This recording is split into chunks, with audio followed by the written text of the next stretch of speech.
Everybody have a seat, relax. You act like you've been here all day. Welcome to Lopez Tonight, everybody. Welcome. Thank you for coming to the show.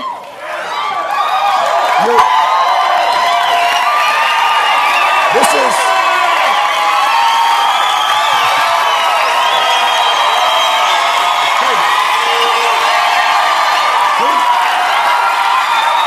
You know what?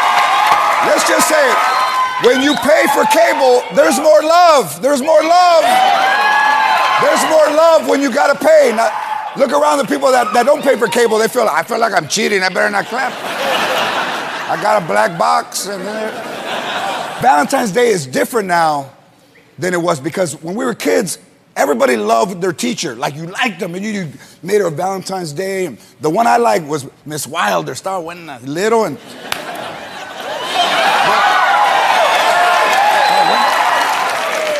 I was right around that age when I was going through puberty. You know, I'd be sitting down like, you know, just contorting in my seat. Trying to, you know, they didn't have the internet, so you would look at something and try to keep that image, you know. Like, I made her a Valentine's Day one year, and then I brought her an apple. But from Mexico, it was little, and, you know, with chile all over it. She's like, And now, if you like your teacher, you gotta get her pregnant, or else she don't think you care.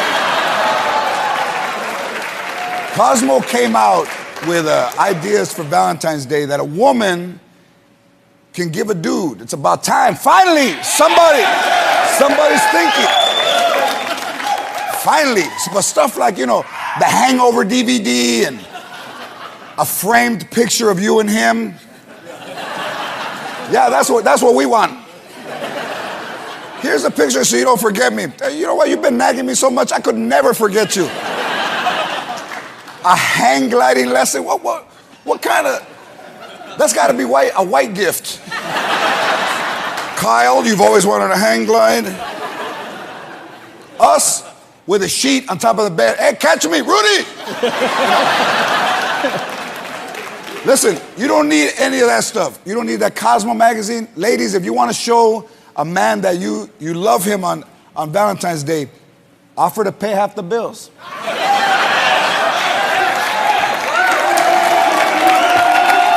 Half. She like, the hell no. The jewelry stores say, tell your wife I love you with a diamond. That's got you, eh? Tell your wife you love her with a diamond. While wives tell you they love you with, okay, but just because it's Valentine's Day, all right?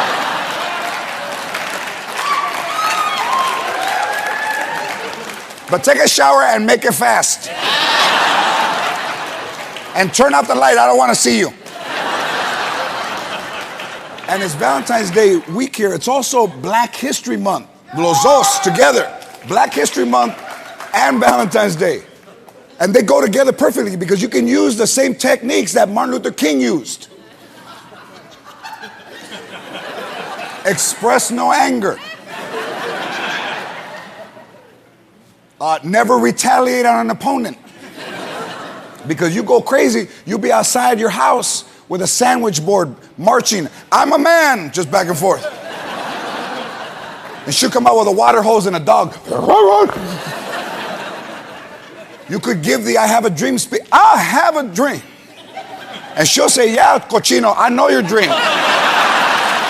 I know your dream. I know it.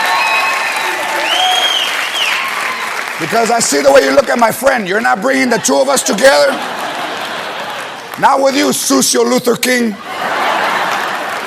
Romance should always stay alive. Check this out. There's a girl in New Zealand that auctioned off her virginity for $32,000 to pay for college. 32. Ask her if she takes WIC. $32,000. Let me tell you something. If you can get $32,000 for sex, you don't need to go to college. You're already smarter than everybody in college. Right? Hey, all all you guys are doing it for free, for a chocolate and a card. It is rumored that blind governor of New York, David Patterson, he and his wife are swingers. The dude is sight impaired, but the vato's a swinger. I mean, how does that work? He's all reaching around, you better not be my wife.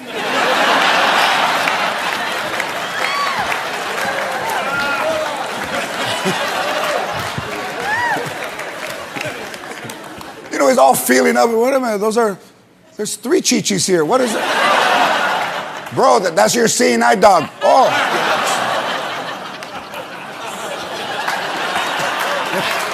That's gacho. The dog's all like,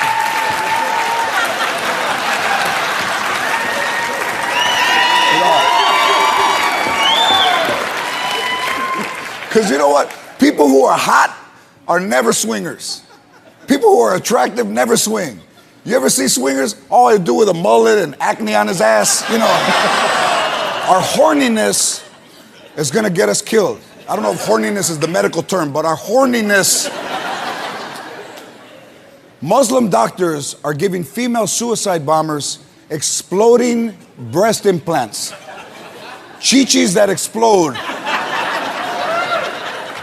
Listen, if exploding implants are gonna start happening, we're all in trouble if they start recruiting Americans. If I see Heidi Montag on a plane, I'm getting the hell out of here. Pamela Anderson, hey. Tara Reid, the one that has one up high and one up low. But hers already exploded, too late. And women are so health conscious, they're so concerned about what they eat. They would read the label. If you had like edible items, like edible calzones, you know they would be reading. Like if they had a thong for a dude that was edible, you know the woman would be like, I can't lick that, that's 100 calories. That's... No, it's 24 grams of carbs, I can't eat that. You know, like cherry underwear going, oh, these are 5 Weight Watcher points. 15% of women send themselves flowers on Valentine's Day. 15%. And 75% of the women just exchange the batteries.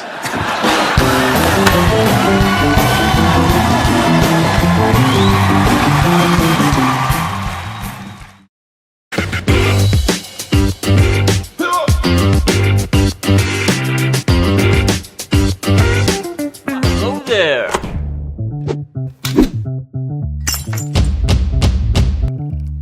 It's just me and the world's best tasting vodka. Hey guys, welcome to again Off the Dribble with your boy Byron Scott. My guest today is my boy.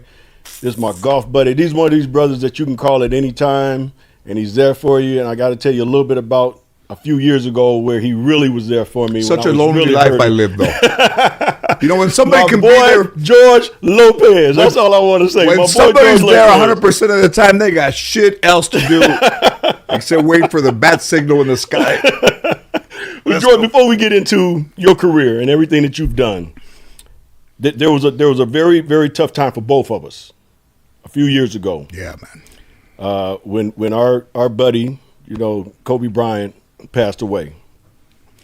And this man, I took like 2 weeks where I wouldn't talk to nobody. And George sent me a text and said, B, I know you're hurting, but let's go play some golf or something. And I remember getting back to George. I said, George, give me another week or so. Because I was just in pain. A couple of weeks went by, I called George. I said, man, I'm ready. Let's get out and play golf. It was about a 7-hour round because we let everybody go through. We made stops. We had drinks. We celebrated Kobe Bryant's life and his achievements. And I don't think I ever got a chance to say thank you, George, because, I mean, I really appreciated that, man, and it was awesome of you to give me that call. Well, thank you for being there for me, too, because that, I mean, it's, you know, my daughter called me and said, oh, I just like, what happened? Yeah. You know, and it's, I mean, you know, places stay forever, you know, monuments and and things in Europe you can see around the world, but that guy to us in LA and to just was a monument. And I think that he will be remembered, you know, I mean, everybody's remembered forever, but remembered every day. Yeah, yeah. And that's when somebody's really important, when you remember them every day. Yeah. And, you know, the happy thing about all of that is that, you know, he had an amazing impact on a lot of people, and he did it off the court with like humor, man. And he was a funny guy, and he was a sweet guy, you know that. And he was a guy that, you know, the Mamba mentality is a great, you know, just a great two words to go together. You know, it's like somebody's will, but to see somebody that did what he did and walked it and talked it. And I went to a lot of Friday night games, and they always come down to the last shot. And he made a lot of them, but the ones that he missed, nobody went, oh, he missed it. And everybody was like, okay, we didn't win. Right. But he made more than he missed. But when he missed one, nobody was disappointed. Yeah. And that says a lot about somebody's ability. Yeah, you was almost shocked when he missed one. You know what I'm saying? Because he was so great at making them. And he would make them if it was 1-on-1, 2-on-1. He didn't care if they brought a double team. He was that type of guy where he was willing to be the hero, just like he was willing to be the GOAT. Absolutely. And that's that Mamba mentality that we talk about. But before we get going to get a little bit more, got to say thank you again, George, for coming out, my brother. Cheers, man. We're going to have a good time. A little Neff vodka in here, y'all.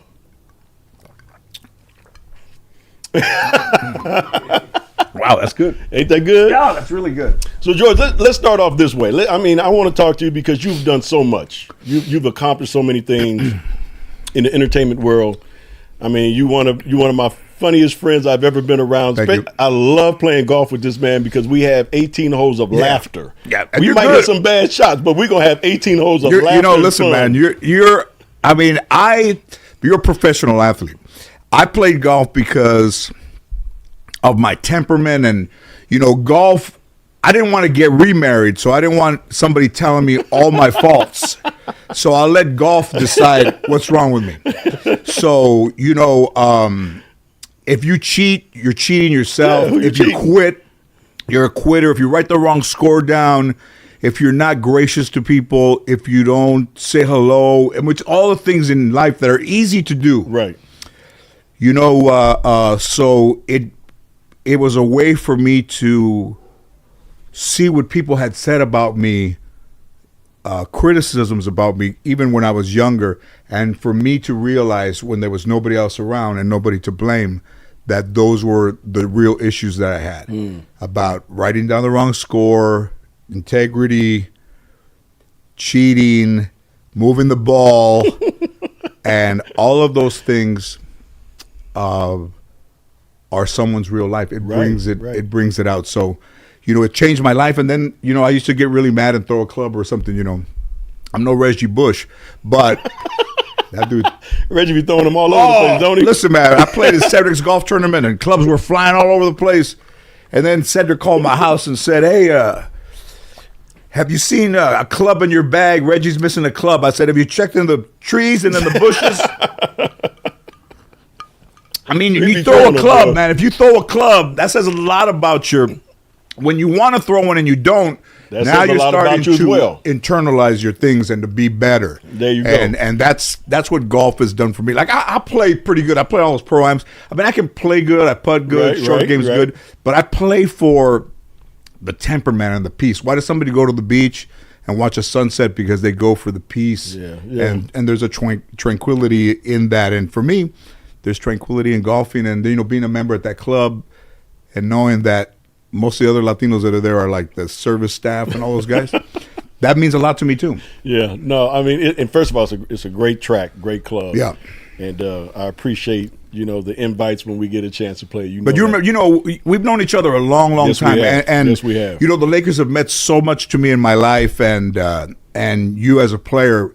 In the 80s was a time when I spent a lot of time alone, you know, and my grandparents were still alive, you know, and I was such a fan, but I was always alone that in those Boston Celtics or in those championships, in those finals, when it got down to the crunch time, I would go outside. Like a expectant father would leave the room. I can't take it anymore. Outside smoking a cigarette. I couldn't take it. Really? I'm not playing. So when you would go outside, you would go out to get away from watching the game because it was coming down to the nitty gritty, and you couldn't stand to see what was going to happen. I couldn't watch. Wow. I would go outside in the backyard and I'd walk around, and then I would come back in, and they would say they won. Oh, they won! All right. I said, oh, they lost. The pass that Magic threw across the court. I was outside. Yeah, I was outside when it happened. Don't remind me. But I was, I would say to myself, like, what's going to happen? I didn't know until later. Is that what's going to happen is going to happen, whether I was watching or not. Right. But at that point, and it's a lot to do with Mexicans. You ever see Mexicans go to the church? The ones that are sitting in the back still want it to count, but they don't want the Lord that close. Like they're like, listen, man, I do a lot of things in my life that aren't. I do a lot of shit, so I don't want to sit too close. Don't go in this place, but I'm gonna still go. I'm gonna sit way in the back. Where the place they don't even go with the money thing. Like, I probably got no money sitting back there. So I just go in the back. You still get credit for going, but you're not as close to the gospel as somebody would feel comfortable enough. Well, you stupid. So listen. So I cussed in church one time, and did you really? Oh man! Did, like more than one person heard you? Yes. I mean, okay. So a few people heard you. And those movies where they go, whoosh, all the heads turn, and it makes a sound, and every head. Whoosh, and I said, "What?" I said, "Man, you cussed in church." No. And so you almost did it again. I almost did, man. I was like, I can't believe I cussed in church. And then my grandma, that was it for me. My grandma said, "Hey, come over here and tell when you cussed in church." That's a long time ago.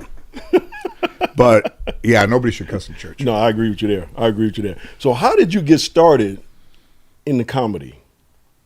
Where did was you like doing shows at the house for the family? How did you get started in comedy?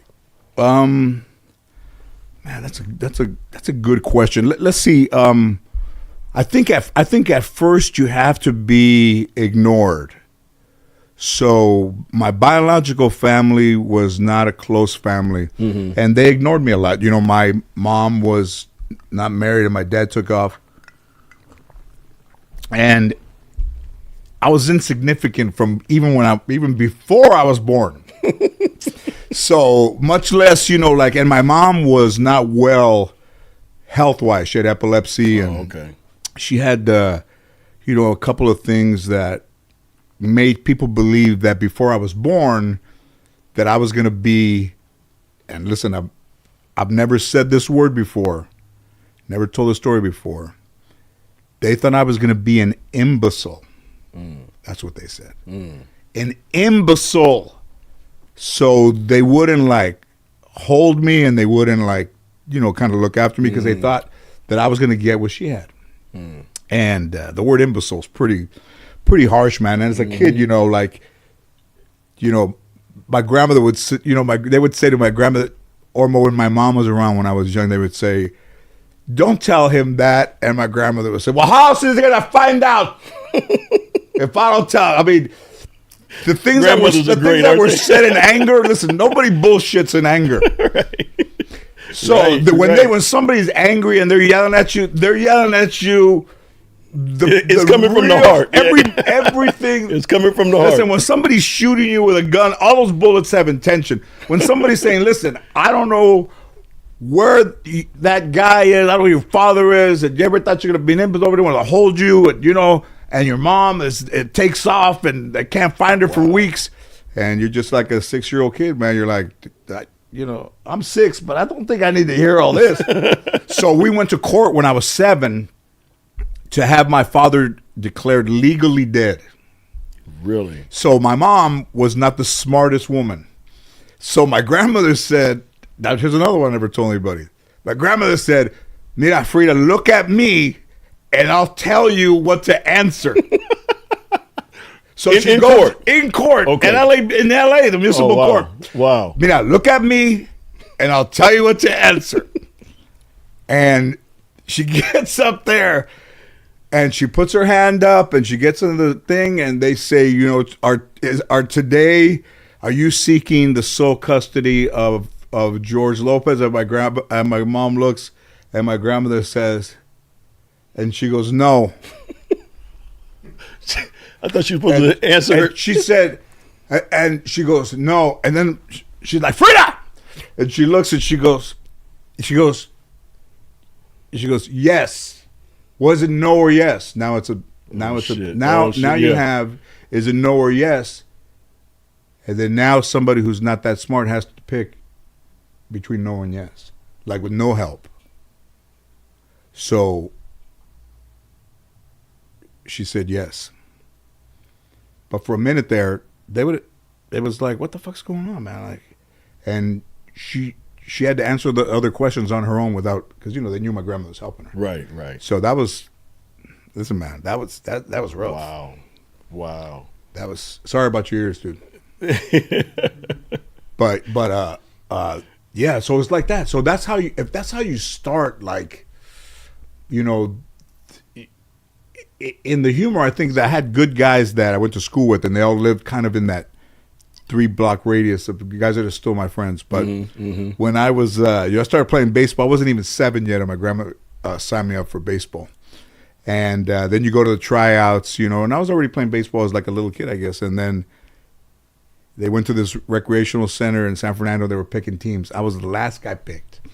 And then the guy says, but last but not least, and then they picked me. And I was on a team 1 up. Like, I was, for my age, I should have been on the lower. That was 1 up. Got you. So when I was going to practice with that team, the White Sox, they wanted me to be a catcher. And I wasn't even 7, and I was giving the coach a hard time about me being a catcher. And I was already complaining, and I was already saying, I don't want to be a catcher. And he sent me down to the farm, and that team never lost a game, and they won the championship. And in my whole career playing baseball, I never won a championship. And for me, I thought it was because of me being an asshole at 7 and getting sent down, that I was punished for not being a fair sport, or understanding that sometimes everybody has to play a part on a team. You play a role. Yeah. And the coach told me that. It's like, hey, listen, man, everybody has a position to play, and yours is catcher. And I just bitched so much that he sent me down.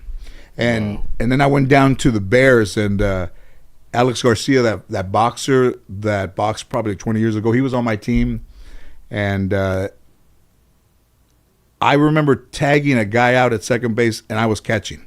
So imagine the catcher running across from home plate to second base. And that's how bad that team was, that I had to go as the catcher and tag a guy out. You couldn't throw it to the guy at second base. He wouldn't have caught it. So I ran across the field to tag him out at second base in full catcher's gear.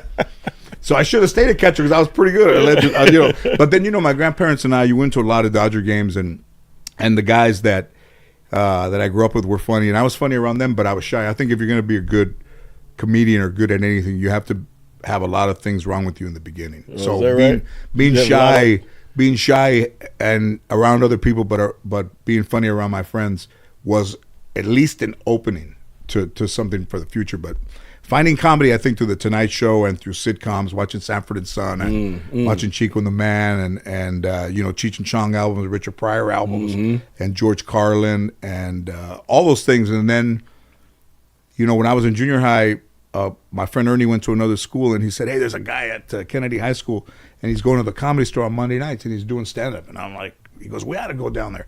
So in 79, June 4th of 1979, I was still in high school, getting ready to graduate. And I went over there and performed for the first time. Wow. So how was that? I mean, because you're still in high school. Because I was going to ask you, where'd you get your start? But this seems like a little bit of a start, because you're going to do stand-up for the first time out of high school. And then from there, I want you to tell me the experience of doing that. How was that first? And then from there, when did you get your first job as a comedian? First job, at the Ice House in Pasadena, you could do, if you brought people, you could make like $1 a person, So, so as many people in the audience like as how much you get? $7. Oh, yeah. And in 1987, before my grandfather died, I was on TV just for maybe 40 seconds, one joke in this kind of like laughing kind of reboot. And my grandfather saw me, and my grandfather really never had anything good to say about me. But one time I was on a Sunday, they went to eat with some friends, and when they came back, I had a picture there from the Ice House. And then the guy said, "Who's this?" And he goes, my grandfather said, "Oh, that's my grandson. He's trying to be a comedian." And the guy said, "Is he funny?"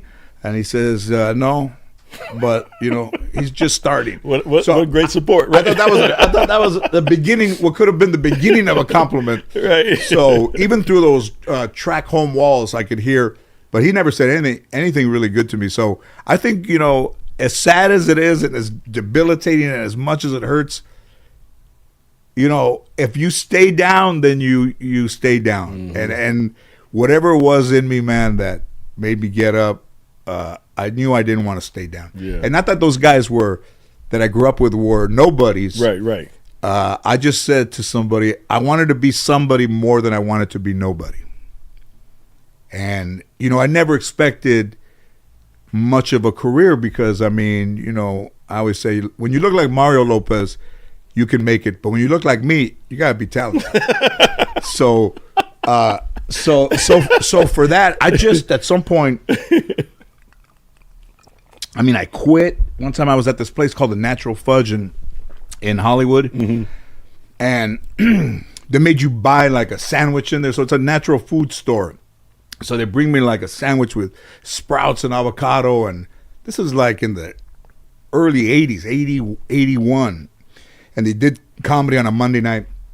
And I bombed so bad. Imagine waiting 3 hours and then bombing. It's like, and you couldn't let me bomb at 8:15. You had to let me bomb after waiting 3 hours.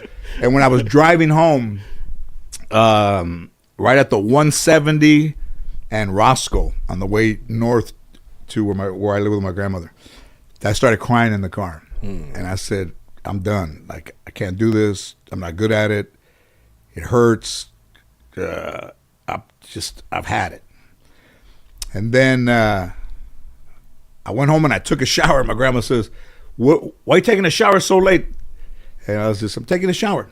And I took a shower because I wanted to wash off whatever had gotten on me from that experience of just eating it big time. I understand that. And I took a shower. Yeah. And then in the morning when I got up, I said I wasn't going to quit and I was going to keep going. Yeah. So I want to ask you this though, George, because every time we play golf, like I said, we have a unbelievable time of laughing. We laugh the whole time. Tell them call you back. I know, man. Let me turn this off. Sorry. That's all right. We have an unbelievable time of just laughter, right? And you tell some of the unbelievable stories, some of the greatest stories about your grandmother. Right. So kind of tell me, obviously she means the world to you, but just tell me how she has helped you from your childhood to this particular point, because I love the stories on the golf course when you start talking about her. Man, God, man, there's so many. When my first show started, Time Magazine wrote a thing on me, the one page in like the showbiz part of the back of Time, and it said that that I should consider my grandmother my muse because of me using her in the show and using her in the stand-up to make a living for myself. So the guy goes, I don't know if he's aware that this woman is the muse that he has, but she she had a hard life. She had dementia and she was at the hospital. So they told me your grandma's in the hospital. So I go to Holy Cross in Mission Hills and she has dementia. And she's in this little room and I walk in and she had a way of looking at me that was like just a threatening way. So she's laying in the bed and I walk in and I'm standing right there and she's looking at me like this. And I'm like, to myself, I'm like, is my grandmother throwing me hard looks? Right. So I look at her, I'm like this. So she's looking at me, and I'm looking at her like that. And my grandmother goes like that too. Come on, man. Come on. Now, how old was she at this time? 85. Wanted to make sure you didn't flinch on her. Oh, my God. What the, come on, man. a lady with dementia like that. But my grandmother was, they wore abuse like if it was a banner, like I was with this guy 19 years and he beat me, and I stayed for my kids. And I said, why do you stay for your kids? Why don't you go to a hotel? And she goes, you don't know nothing. I didn't have any money. I said, hotels were like a dime back then. Shut up. So she didn't want any kind of opinion about her life.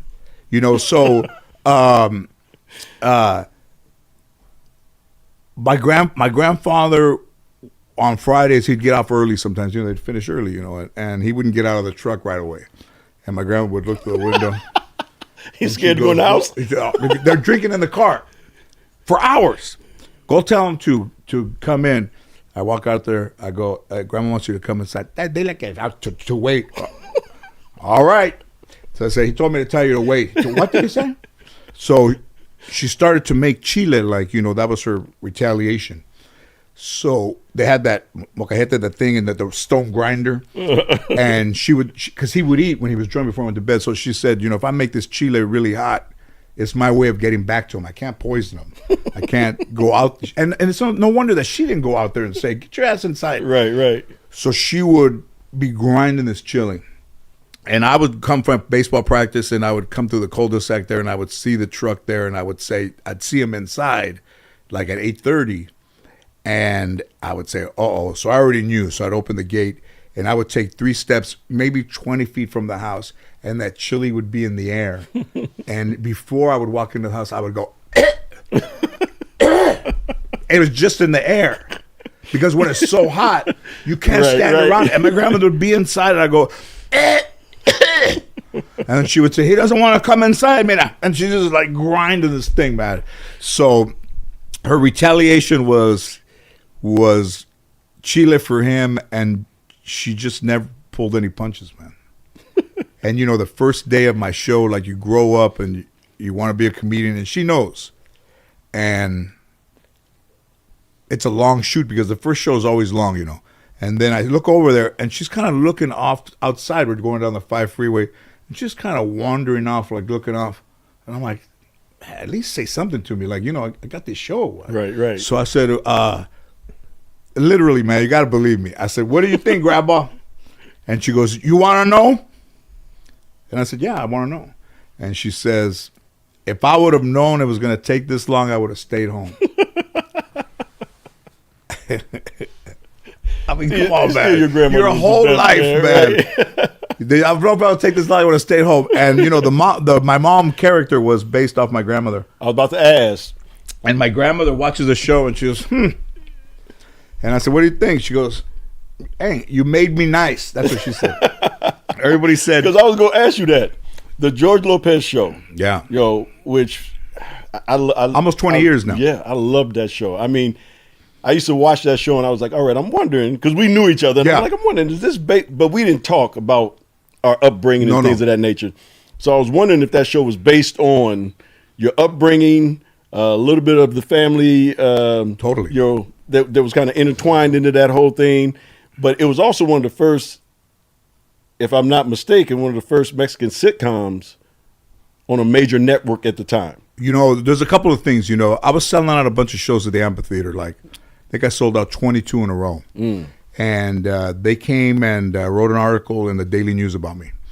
And I had never thought about what this guy wrote. This guy said that, George Lopez pays homage to the people that inspired him, Freddie Prinze and Richard Pryor. But Richard Pryor or Freddie Prinze never sold those amount of tickets to have people come and see him. But he still does. But I still pay homage to those guys. Like Richard Pryor toured, but he it's back then. So in comparison, it's like I still pay respect to the people that came before me when to that writer had passed them. But I would never consider myself better than those guys. But in those shows, what was I going to say? So that was one example. And then in the history of television, I Love Lucy, Desi Arnaz was the husband, but not in the title. Chico and the Man with Freddie Prinze was a co-star, not in the title. I'm the only person in the history of television who's Latino who's led a show, and it's named after him. So it's higher than those guys. But I still, think of it as, it's like not as important. But Freddie Prinze, when the 100th episode of my show was coming, Johnny Grant, who used to be the mayor of Hollywood, he said, I was at another star ceremony. He said, I think it's time we put you in the Walk of Fame. And I said, I'm not going in until Freddie Prinze goes in. Wow. And he looks at his assistant. He says, Freddie Prinze is in, isn't it? She says, I don't know. I said, no, he's not. We'll check and we'll get back to you. So they got back to me and they said, he's not in, but if you want to nominate him, we can put him in. And I said, yeah, I want to put him in. And I paid the money for the star. I think it was $10,000. And then the day of the ceremony, Kathy, Freddie Prinze Jr., the people, Dusty Snyder, who was with him in the room when he committed suicide, and all the friends that Freddie had, even some from New York, were all there. Della Reese was there, and all these great people, man. And then Freddie Jr., I see him over there on the phone, and he walks up to me and he goes, hey, my grandma wants to talk to you, which is Freddie's mom. And she was in Puerto Rico. And I said, hello? And she goes, oh, George, thank you so much for being so loving to my Freddie. She said, my Freddie. Thank you for being a fan of my Freddie and for being loving to my Freddie. And then she said, if my Freddie was alive, you and my Freddie would be best friends. And I was like, oh my God, man, this is like tough. So we did the ceremony, man, and Junior was very emotional, and at the unveiling of the star. But for a dude that had zero integrity, zero credibility, zero ability to tell the truth, and zero care for anybody else but myself, I grew up to have eliminated all of those things from my life. I'm not who I was when I was 25. I'm not who I was when I was 15. And at 60, I'm a person that I never would have imagined I would be. Man, you know what? I think we both there, because I never would imagine me being who I am right now. You know what I mean, George? Cheers to that. So listen, guys, we're going to take a quick little break. We'll be right back with a little bit more of my boy, George Lopez, and we'll talk a little bit more again about his career and where he is today and what's up next for him. We'll be right back. Black Widow is a conglomerate of attorneys and investigators that are community-based. They started from a personal traumatic loss that turned into a platform for human dignity and rights. Black Widow always finds ways to eradicate the wrongs and produce positive results beyond all boundaries, and they always pay it forward. Black Widow can handle any and all legal matters, including motorcycle injuries, car accidents, trips and falls, criminal matters, family law, workers' compensation, and restraining orders, and more. In all industries where money rules and basics give rights are overcome by greed, we strive to make it about humanity by repeatedly educating and informing the masses of their rights. If you have ever felt frustrated or anger that you have been done wrong, that's the fire that fuels Black Widow. When you are done listening to all the rest, call Black Widow for the blunt truth. Call 818-599-3613. Again, that's 818-599-3613. Or you can find us on Instagram at Black Widow _investigation. Right. Welcome back to Off the Dribble. Your boy B. Scott is here. And again, I'm with my boy George Lopez. We've been having a great time, just pretty good, talking about the old days, talking about golf, talking about all the things that we love. I want to get to now the George Lopez show. Yeah. And how that came upon you. Man. And then, man, I mean, that thing, took off as well and lasted for a long time. And then I want to also know, why did you kind of stop? Okay. I know you wanted to go in different directions. I know how you are. You're artistic. You want to do other things. But let's talk about the George Lopez show. First of all, I never thought that I would have my own show. Mm-hmm. And then you grow up watching Johnny Carson. And I was in Las Vegas, I think 1989, in the summer of 89 or 90. Johnny Carson was going to retire. And, I love Willy Wonka, like growing up, So in the USA Today, in the Life section, there's a comedian on the cover story, this guy Ron Schock, I think he passed away, And in the article, it says that before Johnny leaves, they're going to have 6 new comedians on. So I'm in Vegas in the Maxim Nowhere Going show. And I remember reading that, and I remember thinking, man, it's like Willy Wonka, man. Like, there's 6 golden tickets out there. Like, who's going to get them? Never thinking I would get one. So I was at the Improv one night, and the talent booker for the Tonight Show sees me and says, hey, put some stuff together, man, and call me in a week. And I was like, wow, it's not going to happen, man. So I put some stuff together. I worked all week. I'd fall asleep on the notes and get up and then do them again and fall asleep and get up. Worked on a week. So he says, come to my office. So I go to his office, and he goes, are you ready? And I'm like, am I ready? And he goes, yeah. He's sitting behind the desk. He goes, show me your stuff. I was like, That's on the spot. and I did it, with no laughter. The guy didn't laugh. Talking, the guy's looking at me. Say another one is looking at me. He's like, When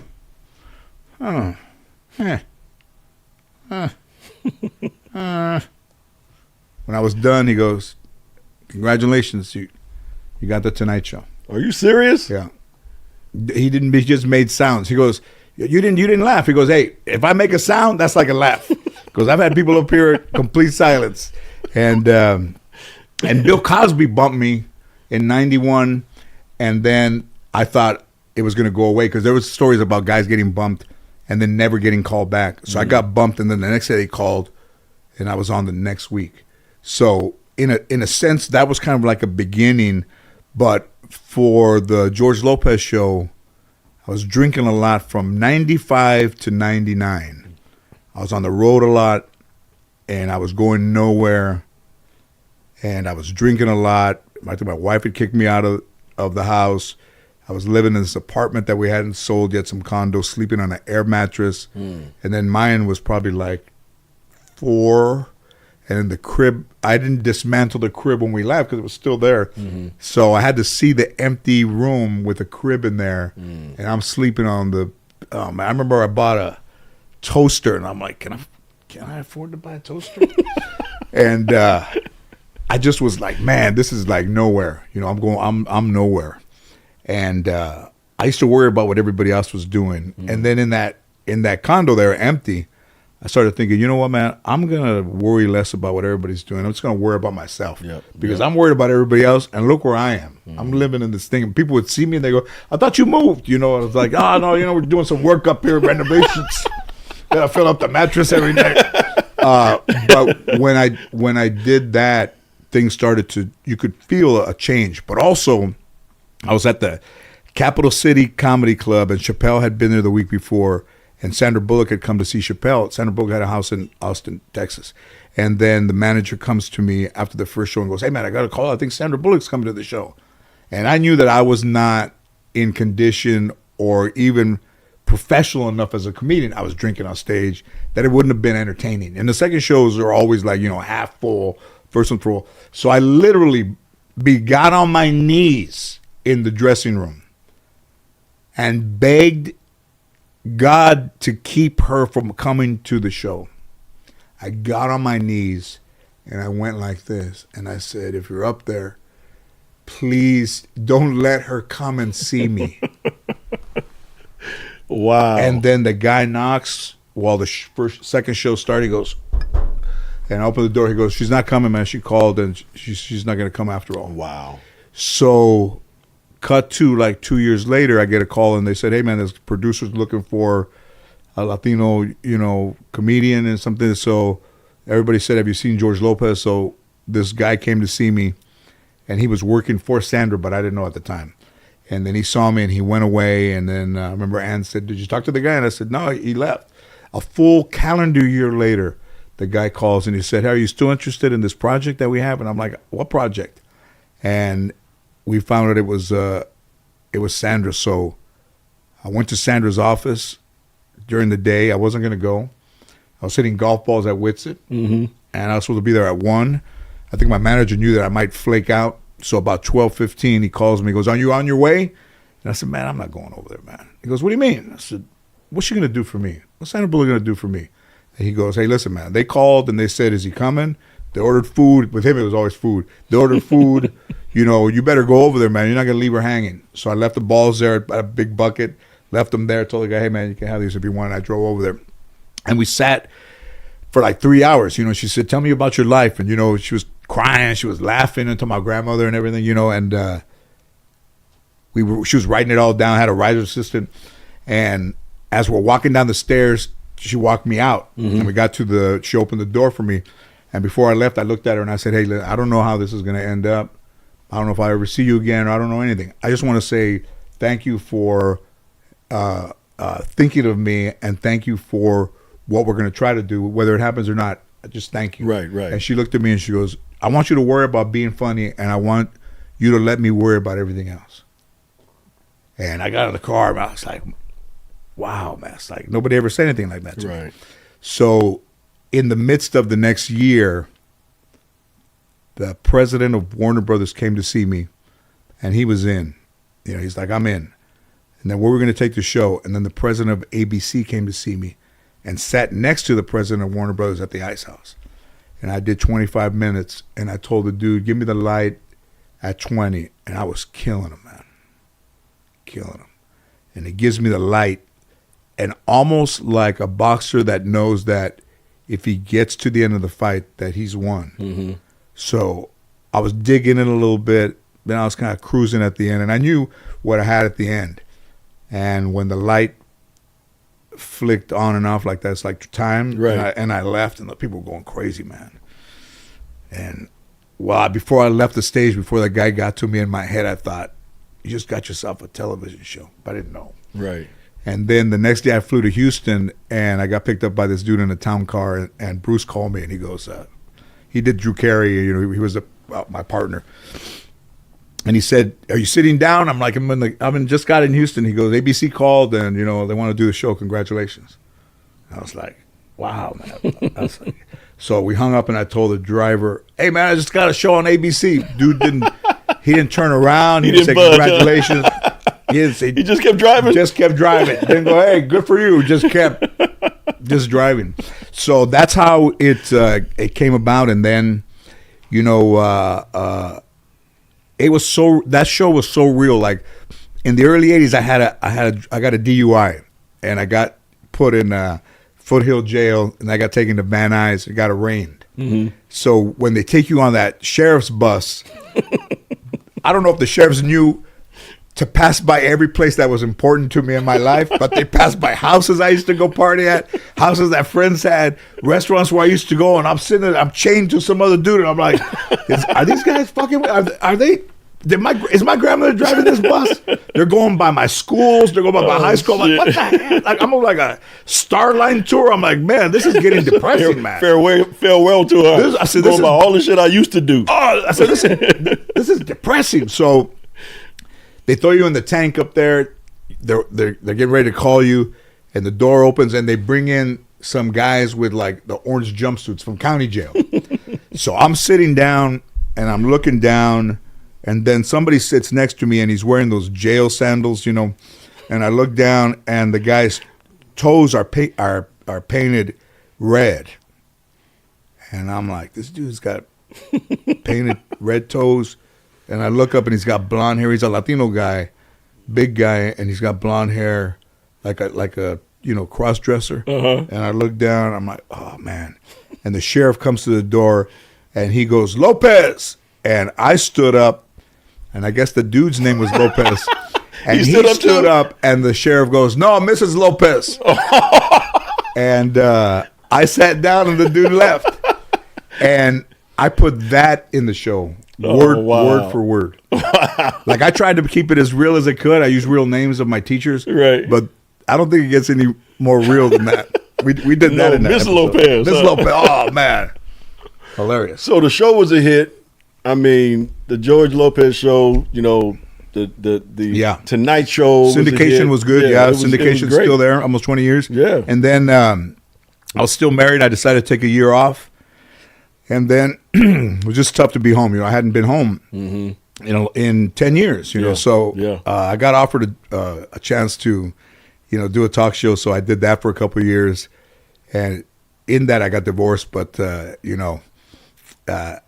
made friends with my wife. I saw her yesterday, and ex-wife, and she goes, "I just want us to be friends." I go, "That's new," and but she's cool, man.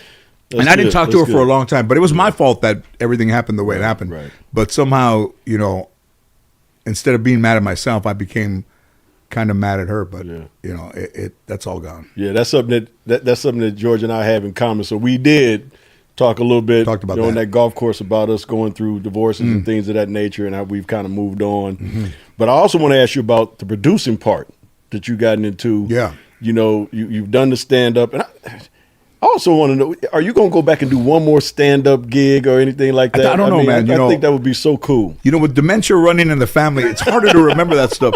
I did the Netflix special was the first one I had done not live, and I didn't like the way I like to do them live. Yeah, But they're risky yeah. to do them live. But I thought, how can you make comedy harder? Is to not use water, not have a towel, and to do it live. But the older I get, 60, the older I get, I think it gets harder to remember the hour. And sometimes in a default, if you forget your place, you'll go back to stuff that you already had done.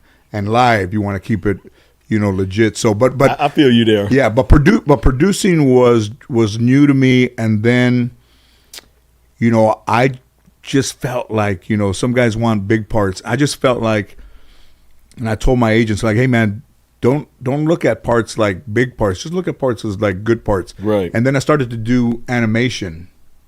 And I remember the Beverly Hills Chihuahua, the first one, the first time I did any voice work, my agent said, all the good parts are taken, but if you want this part, it's 4 lines, $10,000. I said, 4 lines?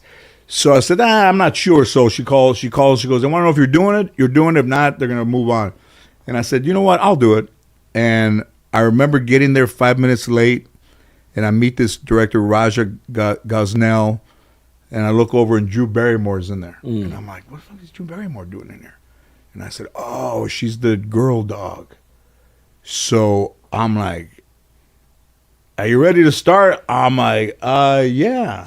And the first thing I did is I sang to Drew Barrymore in the movie The Dog's in Love with the Chloe, which is Drew Barrymore. And I had to sing to her. And the guy's like, there's not a song, so just, make it up. And make it up on the fly. I made it like my heart, you're my heart, my soul. And I'm like, if there's ever a time you need anybody to lick inside your ears or to, I would be most honored, See, I'm forgetting you were a dog. That's bro. a dog. And after they go cut, and she put both hands on it. She goes, oh my God, that's so sweet. Oh my God. And that was the first time they'd ever heard that voice in that dog. And then when I was done, the director came outside and he goes, listen, man, we haven't shot like most of the movie yet. So would you be willing to come in and just you and I work on stuff? And as we film the dog, I'll make the stuff fit to the dog. And I said, absolutely. And because I didn't say no, it was only 4 lines where I would have said no. That led to the 3 Beverly Hills Chihuahuas, the 2 Smurfs, the 2 Rios, Marmaduke, and Escape from Planet Earth. All of the movies came from that one seed. So, as people want to be stars or want to be producers or want to be in the light, never say no, man, because a seed that small can bring you a tree, with the proper care. No, that's good advice because, like you said, you're turning down those small roles, thinking that something better and bigger is going to come Everybody along. would have said no. Everybody would have said no to that, and I went. That was cool.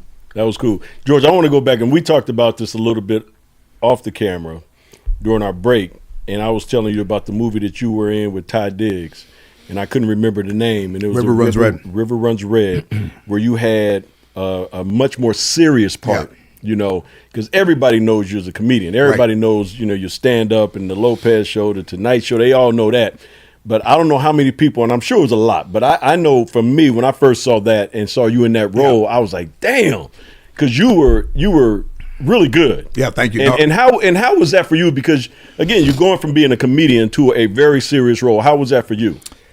You know, I did Balls of Fury like in 2007 with the Reno 911 guys, and I was pretty much like the straight guy, but just very calm, you know. And I thought, you know, in some dudes like Jim, you know, those guys that are bigger actors, like they're big.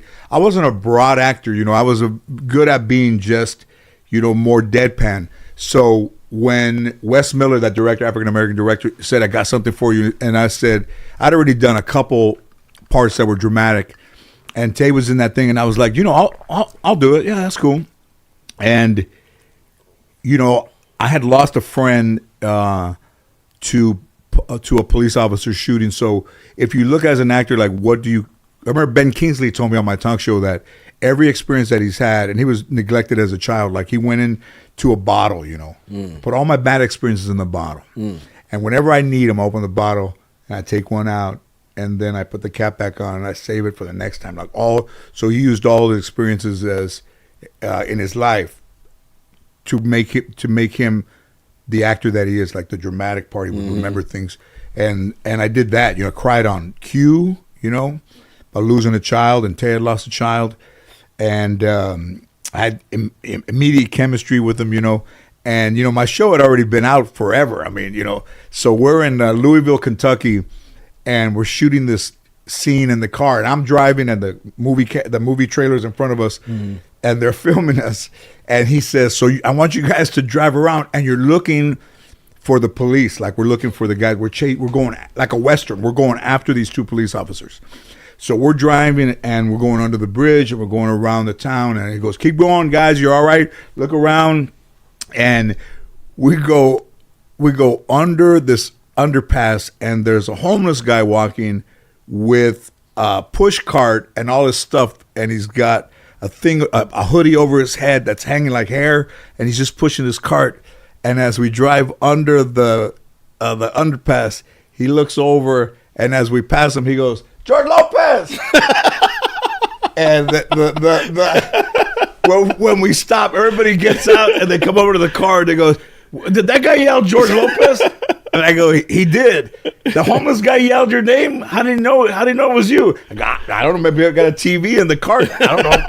But I mean, of all, and it's never just George. It's always George Lopez. Yeah. And it's been pretty wild, man. But that, you know, in doing those dramatic parts, I did a thing, No Man's Land, dramatic, and then River Runs Red, and then I did this one. Oh my God! So, you know, whether people believe in the universe, or they believe in karma, or if they believe in kindness, that's up to people. You know, that's up to the individual to decide. Absolutely. So I did this thing, man, like the world's greatest dog, like most amazing dog, for Facebook. And I was leaving, and everybody was like, "Why are you doing this thing, man?" I was like, you know, I don't know. It was Lisa Vanderpump. I wanted to hang out with Lisa Vanderpump. She's great. So when I'm leaving, this girl is there, and she's dressed kind of like a guy, and she's got a hat on, and she's got her brother with her. And I get in the SUV, and the window rolls up, and I look, and they're both standing there, but kind of like really kind of meek, you know. And I roll the window down, and I'm like, "Hey, what's going on?" And they're like, "George Lopez?" And I said, "Yeah." He goes, "Yeah." So I go, "Hang on." I get out of the car, and I talk to her. "What are you guys doing?" And she goes, "Oh, you know, I'm like a little filmmaker. I'm trying to make this film about my life, about coming out to my dad on my prom night.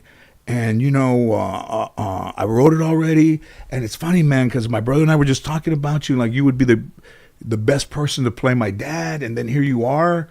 And I said, "Well, listen, I'll give you my number. I'll give you my email.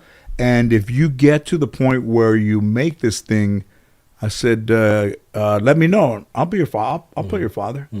So about a year later, she calls to have the money, and schedule-wise, they're trying to work out. So I went to this place in like Chatsworth, this house, and I played her dad in this little movie that got on HBO Max, and it got in the LA Film Festival. Wow. So, like 3 weeks ago, I got a call from my agent, and he said, "Hey, man, I've been working on this thing for a couple of years, and it's starting to come together. So tomorrow at 1:30, I have a call set up for you and the director of this project. And he goes, there's no script, and it's very private, and nobody knows anything about it. But he wants to talk to you. So I said, all right. So the next day at 1:30, I call this dude, Latino guy, Angel Miguel Soto, I believe. And he's like, hey, brother, what's happening? I said, oh, good, man. What's going on? So we talk about our lives, talk about growing up. And he says to me, yeah, man, you know, I saw you in this little movie like you were a dad. And I thought, River Runs Red, you know. And he goes, no, about the girl that came out on her prom night. Oh, yeah, at last. I said, yeah. He goes, I saw you in that. He goes, I had a project, an animated project at the LA Film Festival, but I was going to see other shorts, and I saw you. And he goes, I cried. Like, I was like, oh, my God. So the next day they made me an offer. So DC, Marvel, DC is coming out with the first Latino superhero. So it's the producer, writer, and director are all Latinos. And that guy's the director of it. So he says, you know, there's no script. It's called The Blue Beetle. The kid from Cobra Kai is playing the Blue Beetle. So, you know, it's all very private. It was going to be on HBO Max only. And then Warner Brothers saw the script. They saw the people involved. So it has a release date of August 2023. So I got cast to be the uncle in the Blue Beetle. So I'm going to be the uncle in the Blue Beetle series, which nobody knows about yet. Oh, wow. And that's going to be on Netflix, or is that going to be? No, it's going to be released. It'll be a worldwide release. Oh, wow. Because it's DC. So when they sent the offer, there's an offer for one movie, and then under it, there's 10 more offers for other. Wow. So you said the kid from Cobra Kai is going to be the Blue Beetle. Yeah.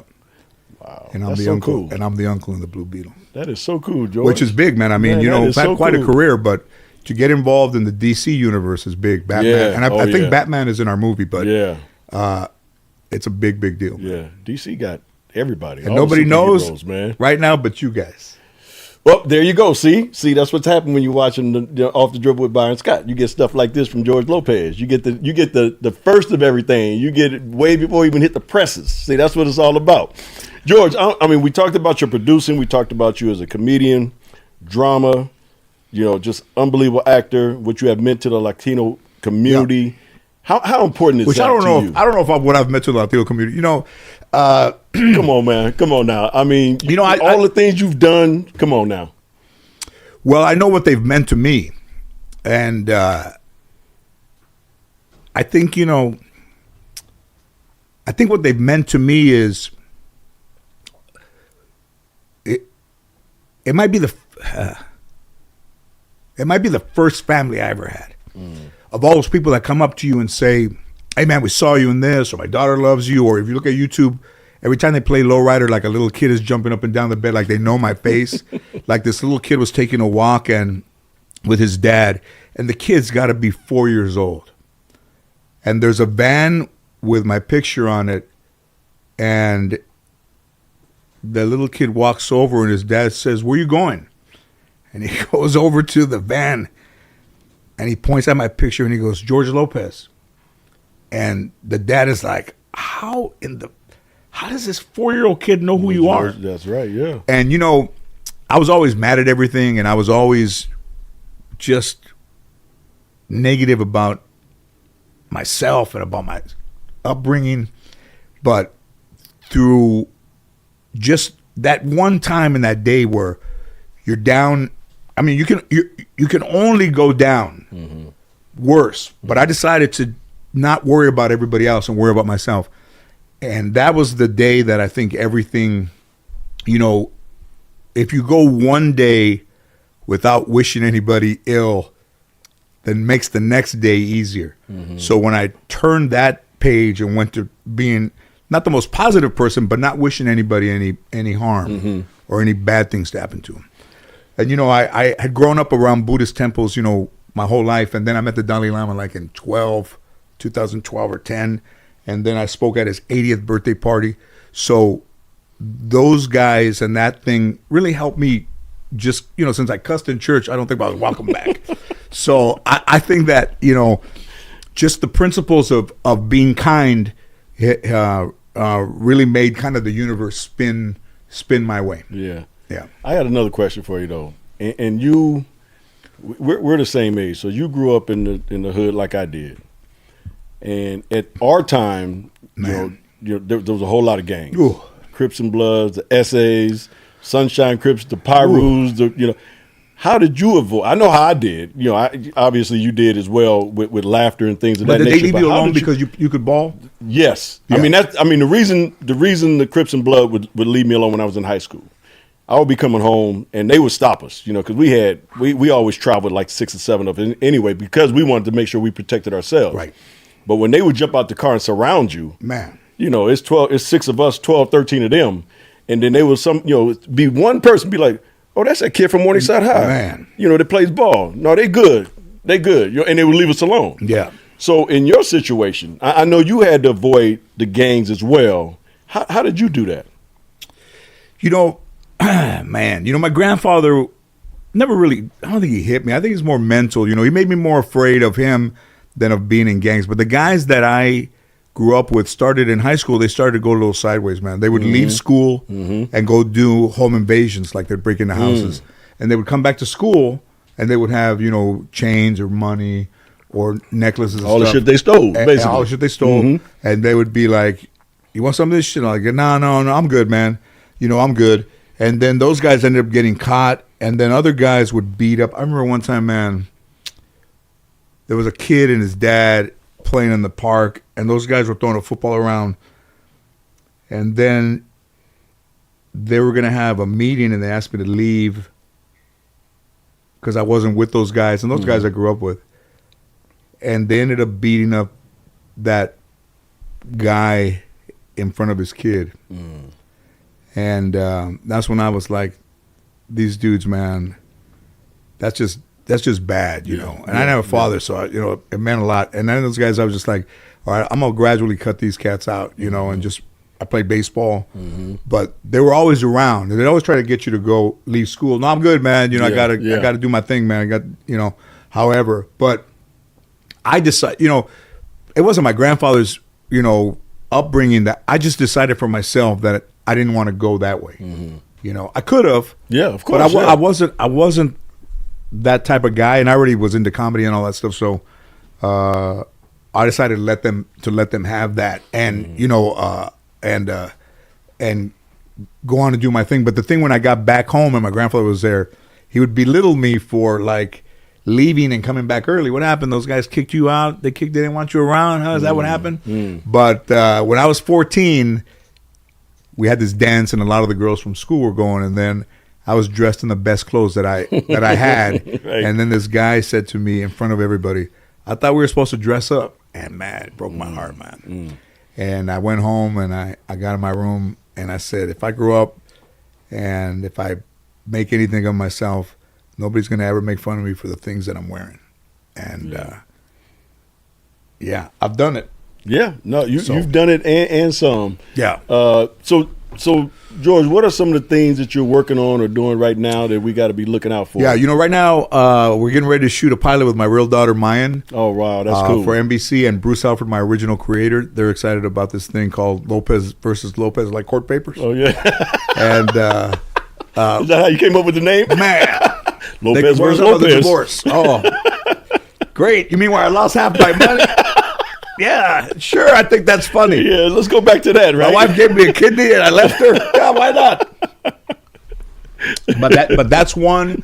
And then, I have restaurants and beer and tequila coming out. And what's the tequila? What's the name of the tequila? Chicano. With an X. Yes. Hand bottled. I'll be looking for that. Hand bottled in Mexico. And the bottle is unique. It's so unique, it doesn't fit on the machines in Mexico. And Mexico, everything fits on a machine in Mexico. They're like, they have to hand pour on the ladies because it doesn't fit. That's beautiful, nice. I've been working on it for probably about 4 years. And then I have a children's book Oh, wow. Called Chupacabra Carter. And it's about a kid growing up and looking in the moon and trying to decide where his future is going to be. And then he befriends a kid that looks like the Chupacabra, and they grow up. And he's looking for his family, and that's getting ready to come out too. And that's a good book. Very well written. I think the kids will like it. I think it'll be a hit.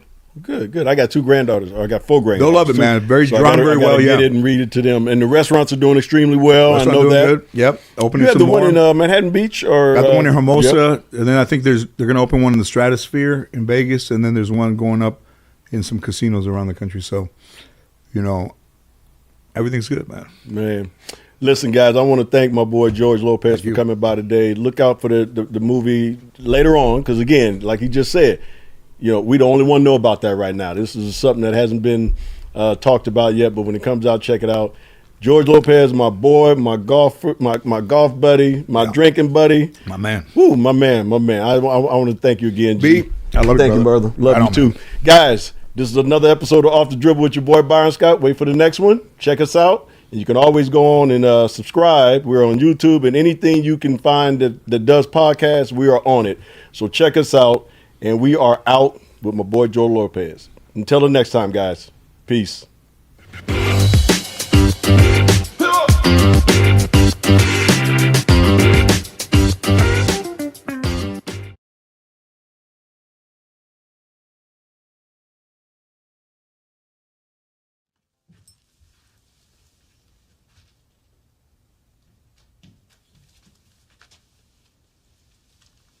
They couldn't wait anymore. Mom had to take Carmen to the airport. I can't believe I missed her. Since you'll probably miss it when I go to college, want to say goodbye to me now? College? Dude, I seen your report card. You're gonna live above the garage like Fonzie.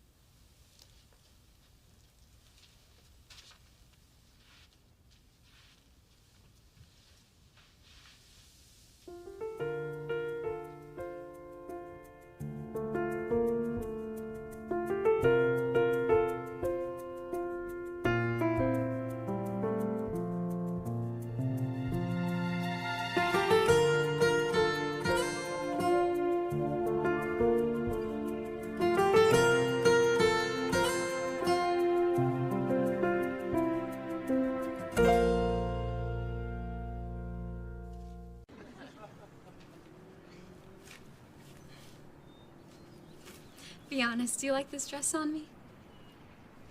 You look beautiful, honey. But we need to talk about this letter from Jason. Oh, it's okay. He just has cold feet about the marriage. The magazines say it happens all the time. You know, I think it's more than that. Look, I'm a guy, so I know what he's trying to say.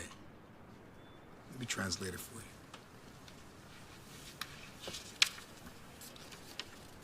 Carmen, the last thing I want to do is hurt you. That means here comes the hurt. Both been through a lot of growth and change. He's tired of you and he's moving on. But we need to pursue other opportunities. He's met someone else. And keep our minds open. She's black or Asian. I don't know how else to say this, but it's over. It's over. But I still love him. It's gonna be okay. I can't believe it's really over. What am I gonna do without him? Carmen, you can do better than some baseball player who's always gonna be on the road. You have plenty of other guys after you. You're a catch. I know. What's wrong with him? I don't know. Maybe he's a little... What's up? I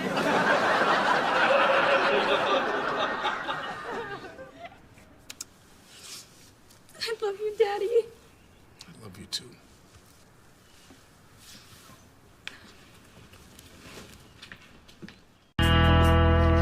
This isn't gonna work, Carmen. You just can't run up to your room and hide.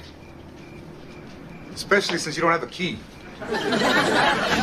Before we go in there, I want you to know how much this is going to hurt your mother. She trusted you. Cry all you want. But you're never going to see that Duncan kid I again. don't care about Duncan. He's a jerk. What do you mean he's a jerk? What happened at the party? He broke up with me. You got what you wanted. Are you happy now? Well, it's a little hard to be happy with all the crying. I don't want to talk to you about this. Hey, just because I'm mad at you doesn't mean you can't talk to me. I'm your father. Well, we were making out. Okay, give me a second. Dad. I'm here. I'm good. Then he tried to do some other stuff, but I didn't want to go that far, and so he dumped me. I told everyone he was my boyfriend. Look what I did to my hair for him. Looks good. I feel so stupid. You're not stupid. I'm proud of you, and your mom's gonna be proud of you. You did the right thing tonight with that boy. You don't understand. That's all he wanted. He never liked me. Ever. Not the way I liked him.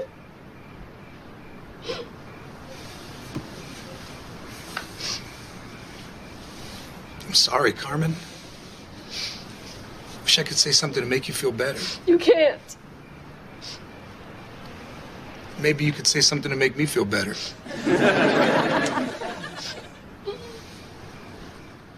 Hey, honey. Hang on. The big head just floated in. Doing your homework? What do you think? What's wrong with you? Nothing. I love it when you embarrass me in front of my boyfriend. Do you have to call him that? Well, then how about if I call him my man? Why don't we call him Caucasian male? Because that's what's going to be on the coroner's report. You're being so uncool. It's not my job to be cool. I don't want you alone with Duncan. Got it? Got it. Come on. No. Come on. No. Come on. If you hug me, I'll leave. That's my girl. But you said you'd leave.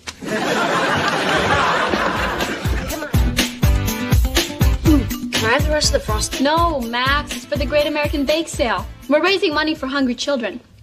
Did you know that 1 out of every 4 persons standing in a soup kitchen line is a child?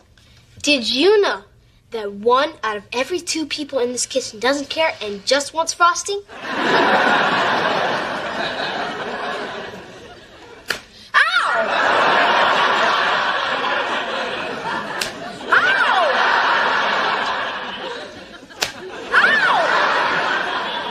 You can't hit me hard enough to stop me. Oh! I'm full. Carmen, I can't hit this way. Pitch to me. Max, what are you doing? This is a ball from the shelf where Dad keeps his dolls. They're not dolls. Max, they're dolls. Dad has tea parties with them when we go to bed. Another lump of sugar, Mr. Garvey? So, if Max fails, he gets to do whatever he wants? If I fail geometry, can I get my belly button pierced? If you fail geometry, I'll pierce it for you. Pierce it for me. Está loca, no, hombre.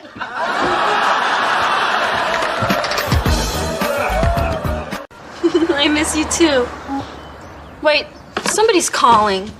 But I can't click over. I'll miss hearing your voice. Aw, I miss hearing you too. I'm glad we're back together again. You're so sweet for saying that. Oh, Colin, I better go. Why? I just got an email from you and I'm dying to read it. Okay, then we'll both hang up at the same time, okay? On a count of 3. 1, 2, 3.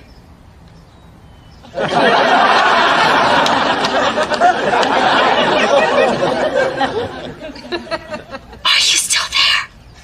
Yeah. Okay, for real this time, okay? 1, 2, 3. Finally. Man, I used to look up to that guy. Max! Oh, I can't believe you! That was a private conversation! That wasn't a conversation. Ooh, Jason. Ooh, Carmen. Let's both gag on the count of 3. 1, 2, 3. You are so dead! I'm not supposed to tell you this, but you're adopted. And when you turn 16, your head will explode just like your real moms did. Hey. Just so you know, I'm missing a Band-Aid I had before I made the guacamole. Ay, Dios, ¿qué es esto, mi guacamole? I can't believe you're excited about meeting the president. You didn't even vote for him. Hey, young lady. I didn't vote for anybody. Then why do you care about meeting him? Do you even know where I come from? Carmen, I used to swim in my underwear because I couldn't afford a swimsuit. And now I'm gonna meet the leader of the free world. That means a lot to me. Dad, you still swim in your underwear. Well, that's my choice now. Well, I wouldn't want to meet a president who's wasting money on bombs and tanks when there are hungry, sick people out there. Hey, that wasted money is spent on planes that I make and that puts food on this table. How can you sleep at night knowing you help bomb babies? Carmen, we don't make the bombs. We make the landing gear so the planes can come back and reload. Read the shirt, Dad. What? Smart bombs are done. Wow. I didn't realize how powerful a rhinestone t-shirt could be. We could fix this whole Middle East thing with the bedazzler. Let me get my shorts, I'll join you. You don't get it, Dad. Everyone hates us because we're always starting wars. Iraq, Vietnam, World War I, World War II, the Civil War. I'm embarrassed to be from America. Well, trust me, America's not bragging about you either, kid. You don't know what you're talking about, Carmen, and you don't get what a great country this is.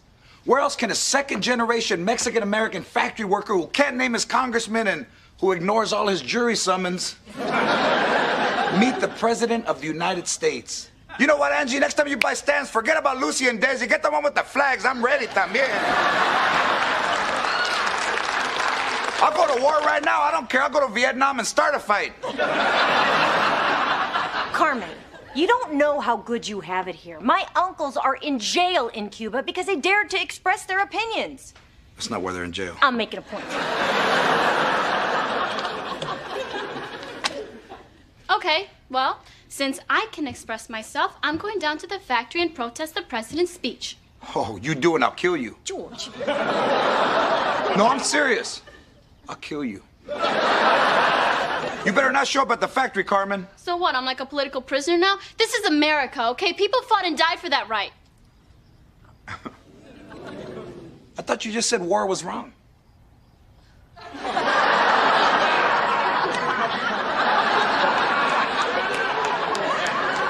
Yeah, but this is different.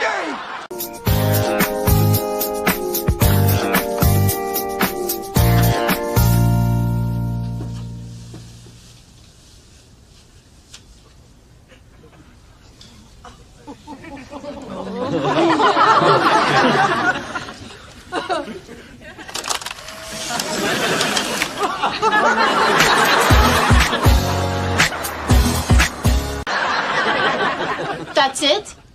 Go wash your eye out? Look, Carmen, Max doesn't know any better. He's a little boy. But you could have blinded him. Who knows what's in that fruity teen perfume you wear? They don't test these on animals anymore. We don't know if they're safe. Yeah, well, I wish I would have blinded him. That way he wouldn't be able to peek anymore, would he? Okay, that's it. Nobody hurts anybody in this house. No telephone for you for a week. What? You heard me. He was looking at my friend getting undressed and you're punishing me? That's crazy. Okay, you want more punishment? Keep talking. Oh, yeah, defend the little perv. What is going on? Max tried to see Olivia naked and Dad's punishing me. Some man you married. Your daughter's freaking out. Carmen, what happened? I got in a fight with Piper. She kept calling me a slut, then she pushed me. Oh my God, are you all right? You have blood on you. That's Piper's.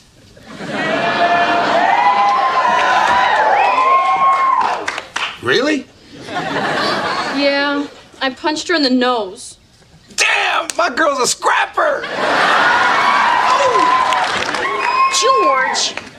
Come on, let me have this. She drew blood. I didn't start the fight. I didn't even want to fight her, but she made me. You believe me, right? We believe you, honey. Good, because Mr. Durango didn't. I'm suspended. What? You're suspended? That's not right. You see, I told you, Angie, he's paying me back by getting back at my daughter. You still think I'm being paranoid? Hey, what's going on? Well, Carmen got in a fight, Mom. Look, you got blood on you. It's the other girls. Damn, my granddaughter's a scrapper. Mom, we don't encourage violence in this house.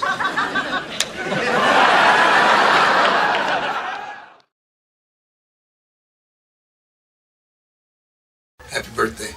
It's not too much. We're paying these people by the hour. Get out there, you little freak. All right.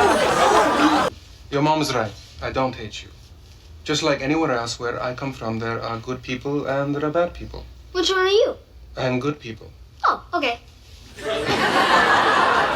He's a sweet kid. Does he believe everything anybody tells him?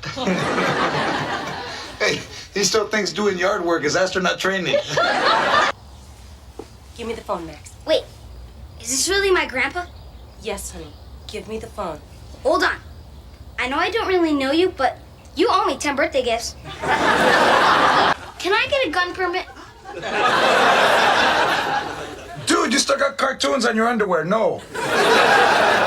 How come he can have a girl up in his room and I can't have a boy up to mine? Because he still thinks making out is finding quarters in the couch. What's this for? Our 1 week anniversary. Don't pretend you don't remember. Wow, 1 week. Where's the time gone? Where's my gift? Close your eyes. It's a big surprise. Gum? Surprise. You don't care about this marriage, do you? It's great.